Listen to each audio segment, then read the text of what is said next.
હા, ફરી એકવાર આજના સુંદર દિવસને માટે પ્રભુ ઈસુ ખ્રિસ્તનો બહુ જ આભાર માનું છું. પાછલા મારા મેં 2 વિડીયોમાં તમને લોકોને જણાવ્યું હતું કે વોટ ઇઝ ધ ક્રિસમસ, નાતાલ એટલે શું, અને બંને વિડીયોમાં મેં પ્રભુ ઈસુ ખ્રિસ્તના 2 અલગ અલગ નામો દ્વારા તેમના મિનિંગ જણાવીને તમને બતાવ્યું હતું કે નાતાલ હાઉ ઇટ ઇઝ કનેક્ટેડ.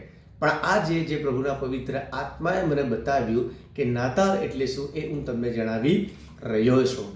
બાઇબલના નવા કરના સુવાર્તાના લુકની લખેલી સુવાર્તામાં જે બાબત લખવામાં આવેલું છે ત્યાં એવું લખવામાં આવ્યું છે કે આ દિવસોની અંદર, એ સમયની અંદર જ્યારે ભરવાડો પોતાના ઘેટાને ખેતરની અંદર ચરાવતા હતા અને એ સમયની અંદર જ્યારે પ્રભુનો જન્મ થયો ત્યારે સ્વર્ગના દૂતો નીચે ઉતરી આવ્યા અને સ્વર્ગના દૂતોએ ભરવાડોને દર્શન આપ્યું અને દર્શન આપતા ભરવાડોને એવું કીધું, સુવાર્તા આપીને એવું કીધું કે તમારા માટે આજે એક આનંદની સુવાર્તા હું તમને જણાવી રહ્યો છું. એટલે નાતાલ એટલે શું? આનંદની સુવાર્તા, જોય. નાતાલ એટલે શું? આનંદની સુવાર્તા. ઈશ્વર આપણને આનંદ આપવા માંગે છે અને નાતાલ આનંદની સુવાર્તાની સાથે કનેક્ટેડ છે. પ્રશ્ન થાય છે કે વોટ ઇઝ અ જોય? સાચો આનંદ શું? અને દૂતો તેમની બાબતમાં આગળ વધતા એવું કહેશે કે તમારે સારું, આજે દાઉદના શહેરમાં ખ્રિસ્ત પ્રભુ ઉદ્ધારક જન્મ્યો છે. તમારા માટે પ્રભુ ઈસુ ખ્રિસ્તે જન્મ લીધો છે અને પ્રભુ ઈસુ ખ્રિસ્તને કોની સાથે કનેક્ટેડ કર્યા છે? ઉદ્ધારક. ઉદ્ધારક એટલે બચાવનાર, છોડાવનાર, સેવિયર. બાઇબલ એવું કહે છે કે તે ઉદ્ધારક છે, તે છોડાવનાર છે.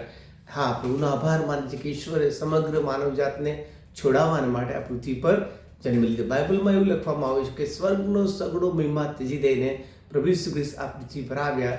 ગંદી કભાળમાં તેમને જન્મ લીધો કે જેથી કરીને તમને, મને અને સમગ્ર માનવજાતને પોતાના પાપોમાંથી છોડાવે. And he is the saviour. જગતના સેવિયર તરીકે પ્રભુ ઈસુ ખ્રિસ્ત આ પૃથ્વી પર આવ્યા. ત્યારે આ નાતાલના દિવસોમાંથી સમગ્ર વિશ્વ, તમે અને હું પસાર થઈ રહ્યા છે.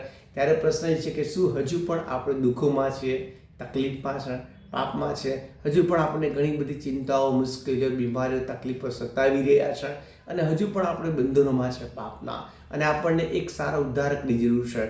આપણને એમ થાય કે અમને કોણ છોડાવશે, અમને કોણ બચાવશે? ત્યારે બાઇબલ એમ કહે છે કે પ્રભુ ઈસુ ખ્રિસ્ત ઉદ્ધારક તરીકે આ પૃથ્વી પર આવ્યા અને તેમણે જન્મ લીધો. બાઇબલમાં એવું લખવામાં આવ્યું છે કે તેઓને જીવન મળે અને તે પુષ્કળ મળે. ઈશ્વર આપણને ભરપૂર જીવન આપવા માટે માગે છે.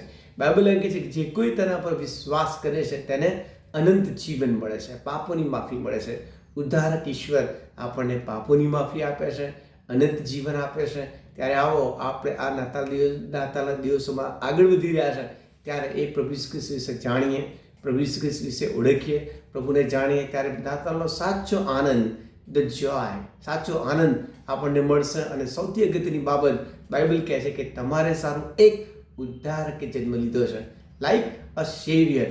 એ આપણા જીવનમાં બચાવનાર તરીકે આવશે અને આપણને બચાવશે અને એક નવો સાચો આનંદ, એક નવું સાચું જીવન આપશે. અને મારી આશા છે કે આ દિવસોમાં તમે પ્રભુ ઈસુ ખ્રિસ્ત વિશે જાણશો, વાંચશો અને નાતાલનો સાચો આનંદ અને આશીર્વાદ પ્રાપ્ત કરશો. એમેન, એમેન, એમેન.